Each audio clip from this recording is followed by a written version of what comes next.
Hello CSR JRF aspirants. So day 4 and this is the continuation of immunology series, and in today's lecture we are going to study immunology.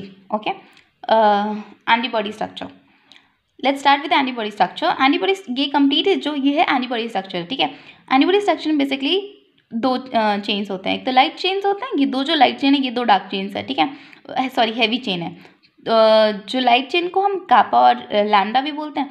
जो heavy chain है वो हम उसको gamma, delta, ईटा, इसके different types हम आगे पढ़ेंगे. ठीक है, तो इसमें जो हम चेन देखें ये, और इसमें भी जो ये कंप्लीट ये कंप्लीट पार्ट है, ये है variable region, VL variable region. ये पता है ये एक दूसरे से डाइसल्फाइड बॉन्ड से बाइंड होते हैं, और ये जो है ये भी डाइसल्फाइड बॉन्ड से बाइंड होते हैं. ठीक है, और ये जो इसके नीचे वाला पार्ट है वो कांस्टेंट रीजन्स है, CH1. ठीक है, ये कंप्लीट कांस्टेंट है. इसमें जो वेरिएबल है वहीं इसी में एंटीजन बाइंड होता है, और ये जो दूसरा है वो इसमें इफेक्टर एक्टिविटी होता है, और इसमें कार्बोक्सिल ग्रुप भी अटैच होता है. इसमें भी डिफरेंट CHO ग्रुप्स भी अटैच होते हैं. ठीक है, इसमें ये बीच वाला रीजन होता है उसमें हिंज रीजन कहते हैं. ठीक है, ये हिंज जो कि इसको फ्लेक्सिबिलिटी प्रोवाइड करती है. आगे हम अब इसके एंटीबॉडी स्ट्रक्चर के बारे में बहुत ही डिटेल्ड में देखेंगे. ठीक है, तो हाँ, सी एंटीबॉडीज जो होता है they are glycoprotein which is produced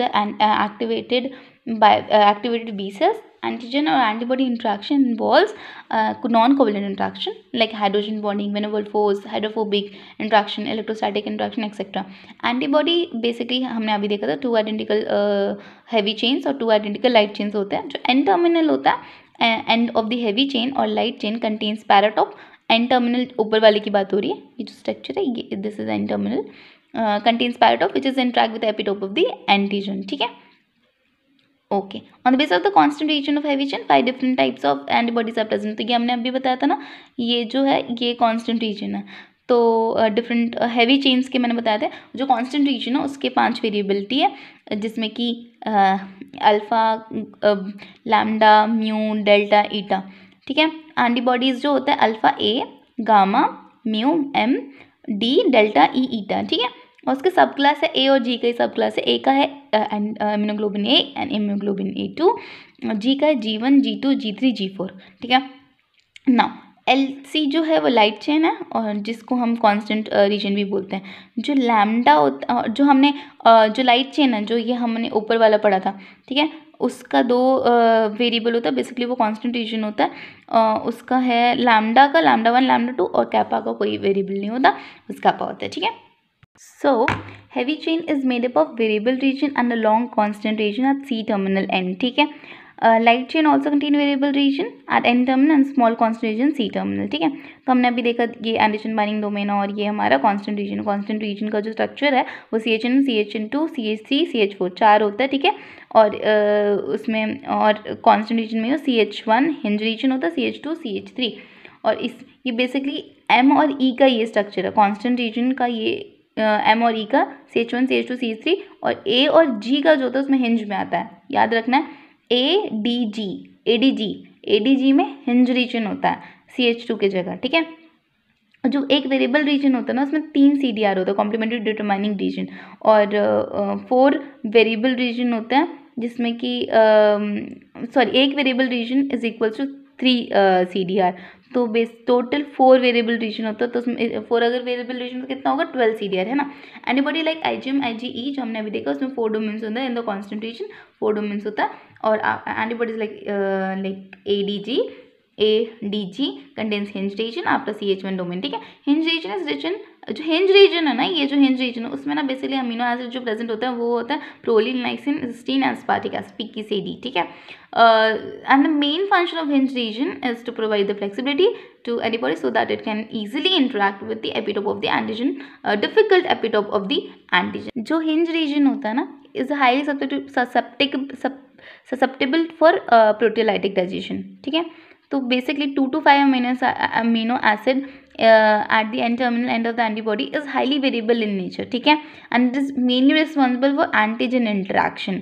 It is also known as CDR. तो CDR क्या होता है, आप ये होता है. ठीक है, कि 2 से 5 अमीनो एसिड होता है N terminal end of antibody के, और जो कि हाईली वेरिएबल होते हैं, जो कि वही रिस्पॉन्सिबल होता है एंटीजन इंट्रैक्शन के लिए.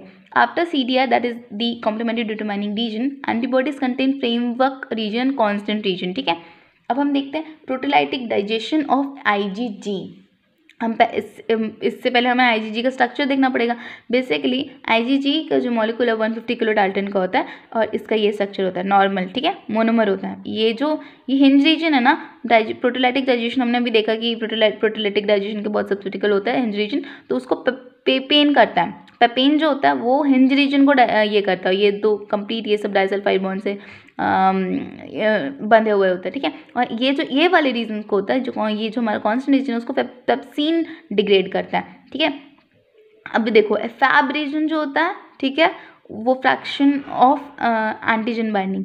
FC क्या होता है, फ्रैक्शन ऑफ क्रिस्टलाइजेशन। फैब क्या होता है, antigen binding and crystallization. Papain अगर डाइजेस्ट कर रहा है, मतलब पेपिन अगर मैंने डाल दिया तो एंटीबॉडी को यहाँ पे कट करेगा, यहाँ कट करेगा तो क्या होगा, ये कट हो जाएगा, लेकिन ये जॉइंट होगा, ये जॉइंट होगा, ये जॉइंट होगा। डाइसल्फाइड बॉन्ड को थोड़ी कट कर रहा है ना, तो हमारे पास 2 फैब रीजन होता है और हमारे पास 2 फैब रीजन हो गया और एक FC रीजन हो गया, ठीक है। This is FC region, this is Fab region. तो हमें कितने बैंड्स मिलेंगे अगर हम रन करेंगे तो 3 बैंड मिलेंगे, है ना। ये कंप्लीट हमें 3 बैंड्स मिलेंगे।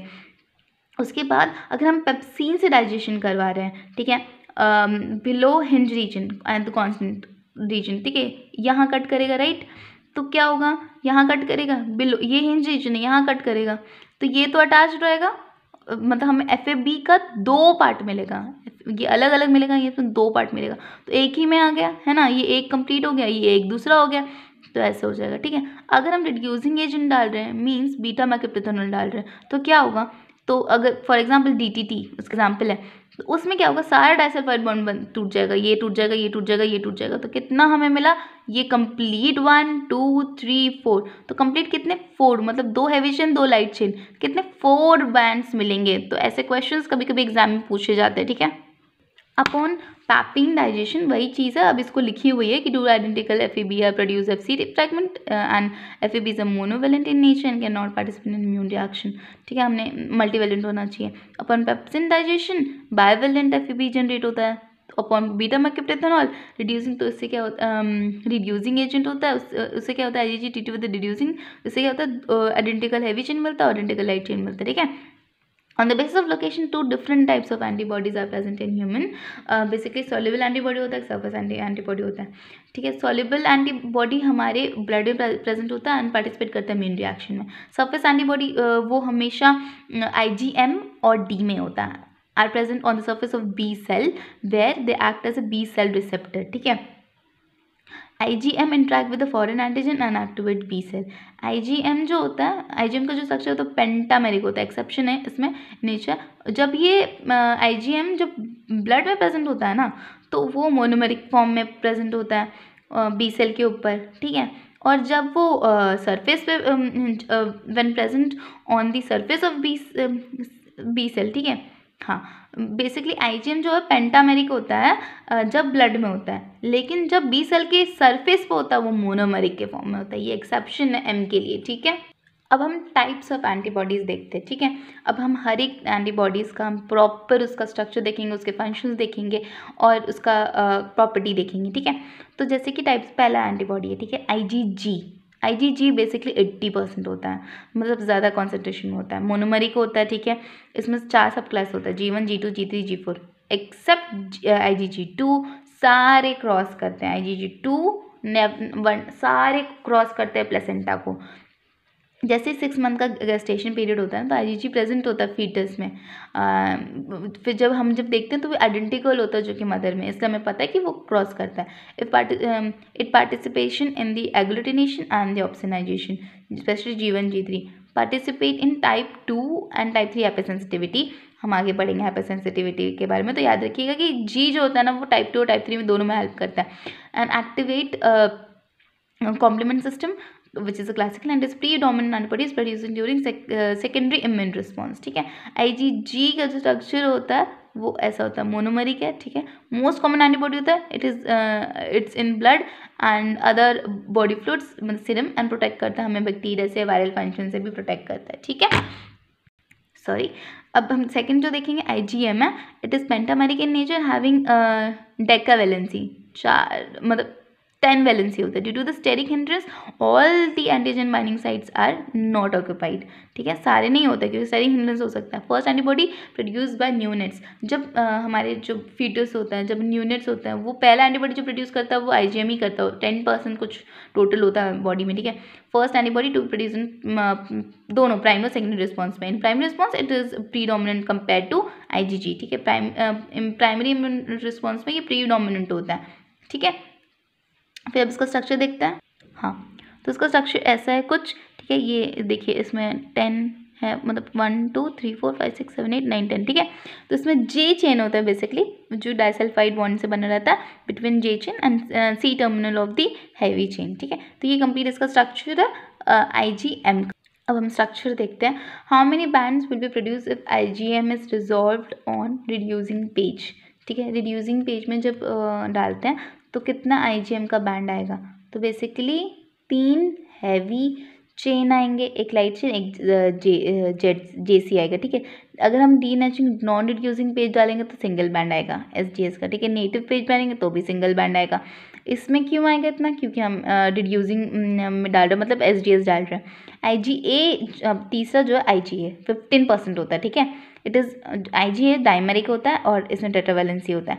ये इंपॉर्टेंट है सेक्रेटरी एंटीबॉडीज़ के produce by the human. It is present in the mucus secretion, tears, sweat, mother's milk में प्रेजेंट होता है, कोलेस्ट्रम में, gastrointestinal secretion, respiratory secretion, in the intestine IgA protect from bacteria like salmonella and various, ठीक है। इसका ये structure होता है। इसमें ना ये जो J चेन होता है जो कि डाइसल्फाइड बॉन्ड से अटैच होता है, ठीक है। ये सेक्रेटरी, ये जो ये है, ये इसका सेक्रेटरी स्ट्रक्चर है, कंपोनेंट है जो कि नॉन कोवलेंट रिएक्शन के जैसे बाइंड होता है हिंज रीजन से। हम प्रोटेक्ट करते हैं हिंज को प्रोटीएज से। ये देखिए इसको हिंज रीजन प्रोटीएज प्रोटीलिटिक एंजाइम्स को डिग्रेड ना कर दे, इसलिए सेक्रेटरी कंपोनेंट उस पर बाइंड होता है। अगर हम रिड्यूसिंग डाल रहे हैं, मतलब हम SGS डाल रहे हैं, SGS मीन सॉरी DTT डाल रहे हैं, तो डाइसल्फाइड बॉन्ड को ब्रेक कर देगा मेरा बीटा मार्कर एग्जाम्पल, ठीक है। तो क्या होगा, हमें कितना मिलेगा, एक तो हैवी चेन मिलेगा, लाइट चेन मिलेगा, ये हमारा J चेन मिलेगा, और ये हमें सेक्रेटरी कॉम्पोनेंट में मिलेगा। टोटल हमें 4 मिलेगा, ठीक है। देन डीनेचरिंग नॉन रिड्यूसिंग डाल रहे हैं तो हमें 2 ही मिलेगा, एक तो हमें सेक्रेटरी मिलेगा कॉम्पोनेंट और एक कंप्लीट हमारा दूसरा मिलेगा, ठीक है। अब हम देखते हैं IgE जो कि 4th टाइप है, जो कि 0.002% प्रेजेंट होता है। और हाँ, इट इज़ ये मोनोमरिक होता है, टाइप 1 हाइपर सेंसिटिविटी में होता है, बेसिकली एलर्जी में होता है। और receptor for IgE are present on immune cells like mast cells, basophils, eosinophils. It provide immunity against parasites and ectoparasites and endoparasites. IgD जो होता है 0.2% होता है, डिस्कवर इन माइलोमा केसेस। ये भी मोनोमरिक इन नेचर होता है, बी सेल के जब बी सरफेस में प्रेजेंट होता है along with IgM. It modulates the activity of IgM basically. अब देखते हैं हम लोग, अब खत्म हो गया antibodies on the basis of concentration. अगर देखिए तो IgG का सबसे ज़्यादा कॉन्सेंट्रेशन है, फिर A का, फिर M का, फिर D का, फिर E। अगर हम याद करने के लिए बोलते गमडे is like on the basis of concentration, on the basis of molecular weight, MEDG, MEG और D का एक ही इक्वल ही होता है। अब नेक्स्ट टॉपिक है एंटीजन डिटर्मिनेंट्स ऑफ एंटीबॉडी, ठीक है। जो कॉन्सेंट्रेशन होता है, वेरिएबल रीजन होता है एंटीबॉडी के, can behave like antigen in different individual the same species और different species. So 3 important determinants are isotype, idiotype, allotype, ठीक है। आइसोटाइप जो होता है वो बेसिकली कॉन्सेंट्रेशन होता है, concentration of heavy chain and light chain identical in the same species, ठीक है। इसमें कॉन्सेंट्रेशन LH सेम होता है, सेम स्पीशीज में होता है। इडियोटाइप वेरिएबल LH डिफरेंट होता है, same species, variable region of heavy chain light chain is different, same species. Allotype क्या होता है, it is due to the multiple alleles, तो concentration of heavy chain and light chain is different in same species. तो ये चीज़ कभी कभी question पूछा जाता है, इसलिए थोड़ा सा ट्रिकी है, बट याद करना पड़ेगा। फॉर एग्जाम्पल जो G और A, इसका जो है G और A मीन्स क्या, इसमें क्या बोल रहा है, constant heavy and light chain होता है वो डिफरेंट होता है सेम स्पीशीज में, ठीक है। G और A एंड लैम्डा चेन भी कह सकते हैं, ठीक है। G का डिफरेंट टाइप है G1, G2, G3, G4, और A का जो A1, A2, लैम्डा का लैम्डा 1, लैम्डा 2, ठीक है। Now the antibody different encodes by different alleles for the same heavy or light chain, ठीक है, locus. In humanized antibodies CDR comes from mice genome, whereas constitution and framework region comes from the human genome. ठीक है, इमेजिनाइज antibody में CDR जो होता है, कॉम्बिनेंट determine reason जो होता है, वो माइस जीनोम से आया होता है, और कॉन्स्टिट्यूशन जो होता है समान जाता है, और फ्रेमवर्क रीजन जो होता है वो ह्यूमन जीनोम से आता है. एक क्वेश्चन है, CSR का क्वेश्चन है ये, कि to produce anti isotopic antibody against IgG which of the following fragment should be used.